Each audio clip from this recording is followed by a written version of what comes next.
Welcome to Valmiki mess academy. ఈరోజు ఈ వీడియోలోని సీక్వెన్స్ అండ్ సిరీస్కి సంబంధించిన పీవైక్యూ చూద్దాం మనం జేఈ మెయిన్స్లో నుంచి. సో ఇక్కడ మనకు ప్రాబ్లం ఇచ్చాడు చూడండి. మనకి 19th term of an AP is 0, then it's 48th term ratio 29th term యొక్క రేషియో కావాలి మనకి, రెండింటికి రేషియో. ఇప్పుడు ఏపీలో 19th టర్మ్ అసలు టీఎన్ అంటే ఫార్ములా ఏంటి? A plus N minus 1 into D. ఇప్పుడు నాకు కావాల్సింది ఏంటి? T19 కావాలి. T19 కావాలంటే A plus 19 minus 1 into D, that is equal to A plus 18d is equal to ఎంత అన్నాడు? 0. A plus 18d equal to 0. దీని నుంచి మనకు సాధించండి A is equal to minus 18d. మనకి ఏ వాల్యూ ఎంత తీసుకోవచ్చు? మైనస్ 18dగా తీసుకోవచ్చు, మైనస్ 18d. ఇప్పుడు నాకు కావాల్సింది ఏంటి?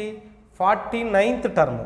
49th టర్మ్ అంటే T49 బై నెక్స్ట్ ఎంత? T29కి రేషియో కావాలి, దట్ ఈజ్ ఈక్వల్ టు అదే కదా, that is equal to A plus 48d అవుతుంది బై 29th టర్మ్ అంటే ఎంత అవుతుంది? ఏ ప్లస్ 28d అవుతుంది, దట్ ఈజ్ ఈక్వల్ టు ఏ అంటే ఎంత రాయించారు మనం?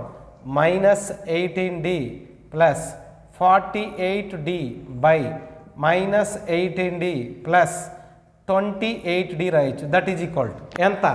30d. 30d బై ఎంత అవుతుంది మనకి? 10d. క్యాన్సిల్ చేస్తే 30/10 దట్ ఈజ్ ఈక్వల్ టు ఎంత అవుతుంది? 3/1. అంటే టోటల్ రేషియో ఎంత అవుతుంది మనకి? 3:1.